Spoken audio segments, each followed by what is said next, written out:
Bem, galera, eu quero conversar com você agora sobre o whistleblower e o pacote anticrime, tudo bem? Então, olha só, para começo de conversa, eu preciso agora lembrar o que é esse famoso whistleblower, né? Olha só, não sei se você já ouviu falar sobre essa expressão. Na verdade, é algo que vem importado lá do direito americano, é um direito estrangeiro, onde nós vamos trabalhar ali com um soprador de apito. Essa é a ideia do whistleblower, né? Então, com que ele consiste? Olha só, é uma espécie de um colaborador que existe para o Estado em que ele noticia a prática, a ocorrência de determinados crimes. Olha só, então este é o whistleblower, ele é aquele soprador de apito, ele é aquele, vamos dizer, dedo duro, é o X9, é um colaborador, um informante, repórter do bem, informante do bem, tudo isso é o famoso whistleblower. E aí o que acontece? O que eu quero te chamar a atenção é que o ordenamento, o sistema brasileiro, ele já vem trabalhando com essas figuras há algum tempo. Olha só, isso foi reforçado pela Lei de Organização Criminosa, né? Nós temos lá a colaboração criminosa, colaboração premiada. Só que a colaboração premiada, ela parte do pressuposto que o agente que está denunciando, o agente que está delatando, ele praticou o crime. Até porque um dos requisitos da colaboração premiada é ele confessar a prática do crime, ele reconhecer a prática delitiva, para depois apontar os outros. Aqui não. Aqui no repórter do bem, aqui no informante, ele não praticou o crime. Não. Nessa situação, ele não praticou o crime. Presta atenção nisso. E o que acontece? Agora, ele prefere, ele decide informar, contribuir ali de alguma maneira para o Estado.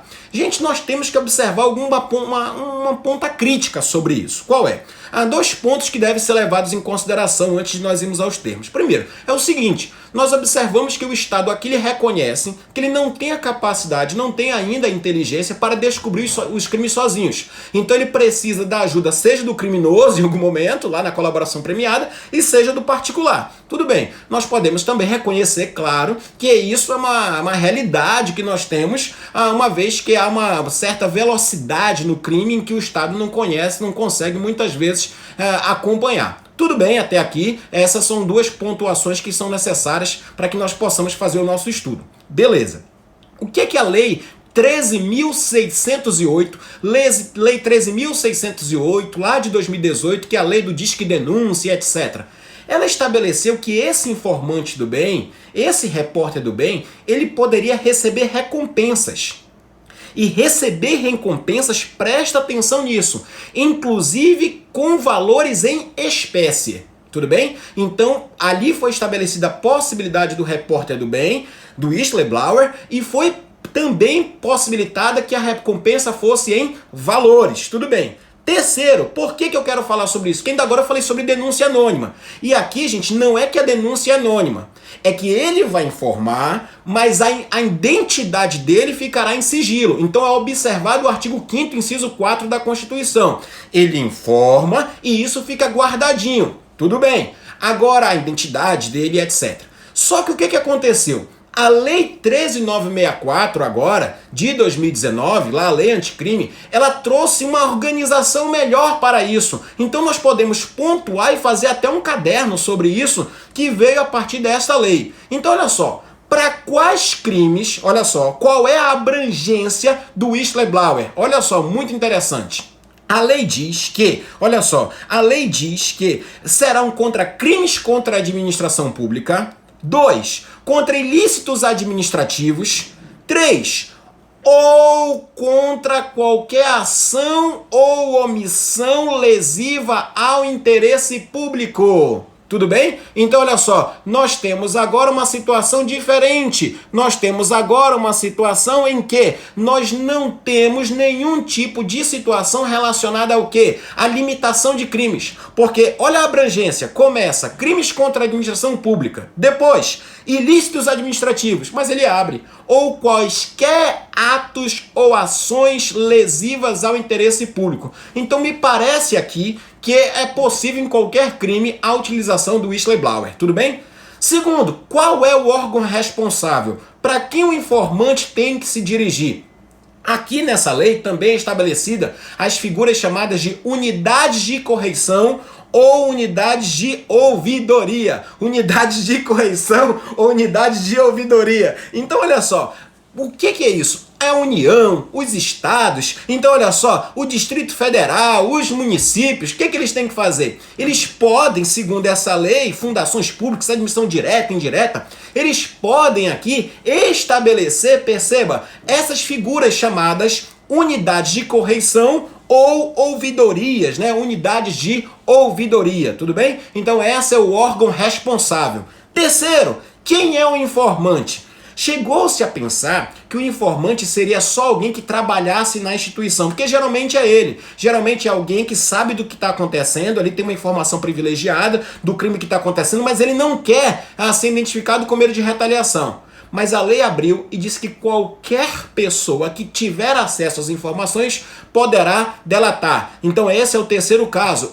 Quem é o informante? Qualquer pessoa. E aí nós vamos observar que para ele são dadas algumas garantias. E aí eu posso organizar com você em grossas linhas. Primeiro, olha só, a proteção integral relacionada, olha só, à isenção de responsabilidade civil ou penal.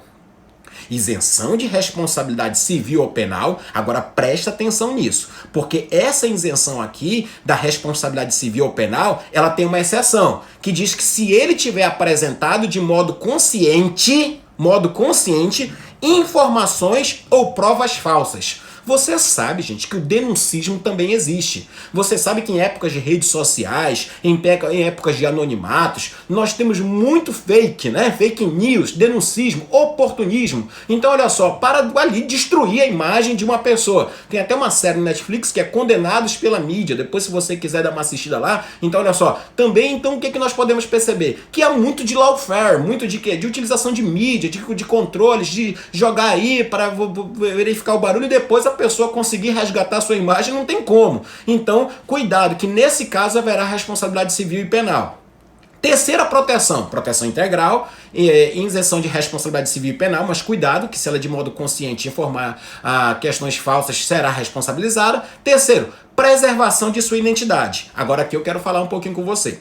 Porque a preservação da identidade não é absoluta. A preservação da identidade, presta atenção disso. Olha só, ela poderá ser relevada em caso de relevante interesse público ou interesse concreto para apuração de fatos. Então, olha só, cuidado, Whistleblauer, porque a tua identidade em algum momento pode ser revelada. Agora, claro que a revelação dessa identidade será mediante comunicação prévia, informar a ele, e é claro que ele vai ter que concordar formalmente com a divulgação da sua identidade. E aí, só para terminar, né, o quinto ponto que nós queremos tratar aqui é sobre o prêmio, né? Qual seria o prêmio que nós podemos trabalhar? Tem mais um ponto aqui ainda interessante de falar do prêmio, que ele também tem uma proteção contra retaliações. A lei até fala demissões arbitrárias, tá? Mudanças de locais. E nessas situações, quem fizer isso contra ele, quem retaliar, a lei diz, está no artigo 4º, que poderá receber, olha só, praticar falta disciplinar